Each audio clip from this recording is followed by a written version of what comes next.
Alright then, good evening everyone, and welcome. I won't apologize for starting the class later. With the time difference, it's been very difficult for us to attend Mass and get here earlier. The best we could do was reschedule to 9:30 p.m. I believe this will last another month or two before returning to normal, unless we find another solution in the meantime. By the way, today's class is different from the others. I won't be teaching you. I'll be addressing the media, journalists, reporters, editors, newsroom chiefs, TV people, etc. This class is meant for them, which is why it will be made available to the general public.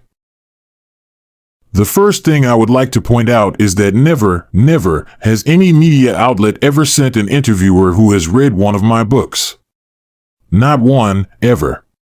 Now, it's a universal precept in the history of ideas that any opinion expressed by a philosopher about current events must be interpreted based on the most fundamental and enduring principles of their philosophy. Without knowing these principles, how will they interpret my opinions? Based on what? On a generic idea that mixes a bit of Bolsonaro, referring to Jair Bolsonaro, the former Brazilian president, a bit of Antonio Carlos Magalhães, a well-known Brazilian politician, a bit of the military, and forms something they call the right. So, I would be the representative of this so-called right, which I honestly don't understand, and whose opinions would be very difficult to express, given the diversity of attitudes within it.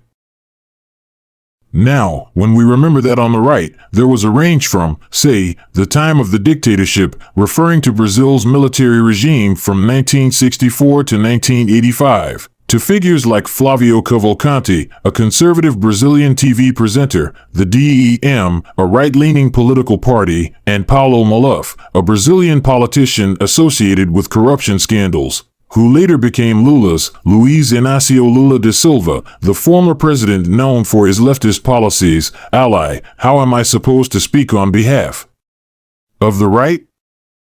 Moreover, if I were to speak only on behalf of established ideologies and existing parties, why would we need a philosopher?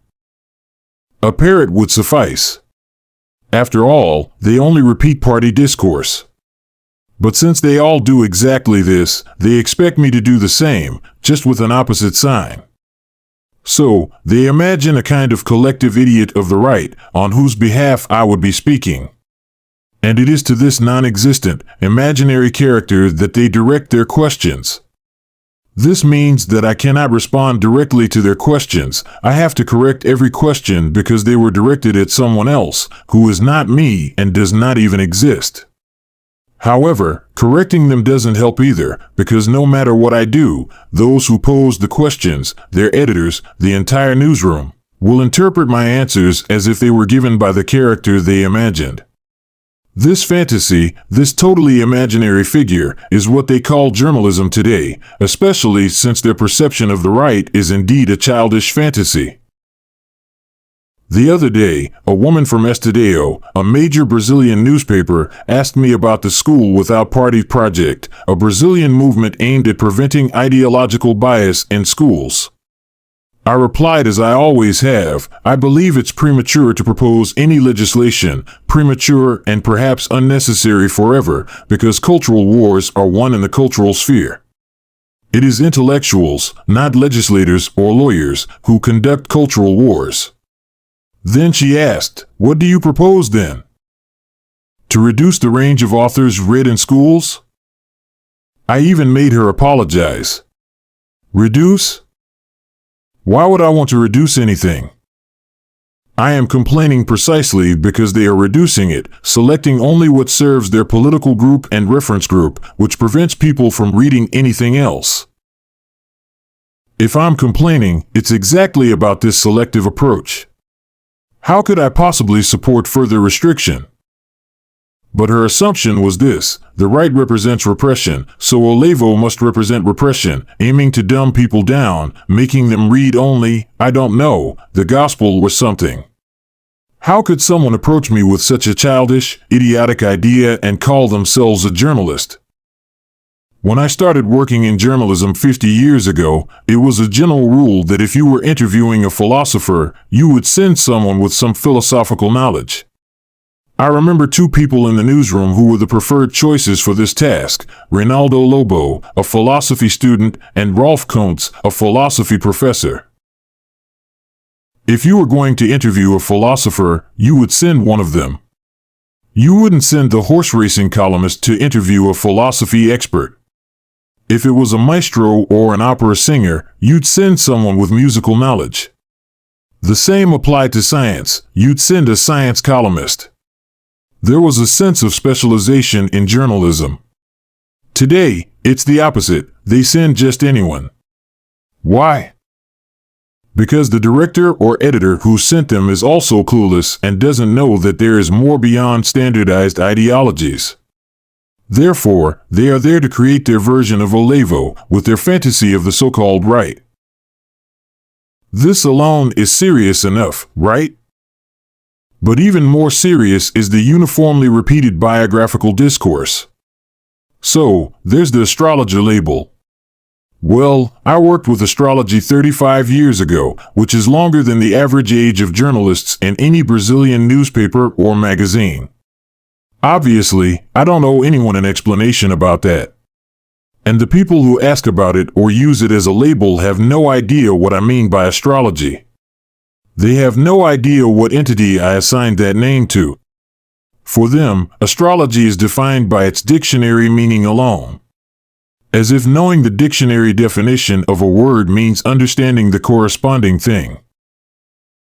They don't realize that the meaning of a word in the dictionary is only composed of other words, not of things. They truly mistake words for things. So, today, one idiot asked, how can someone who taught astrology appoint a minister? I say, I can. You know why? Because a former astrologer can be a minister, and you didn't complain. Renato Janine Ribeiro, a Brazilian philosopher and former minister of education, loved astrology and never did anything without consulting his favorite astrologer, Maia Vida, a Brazilian astrologer.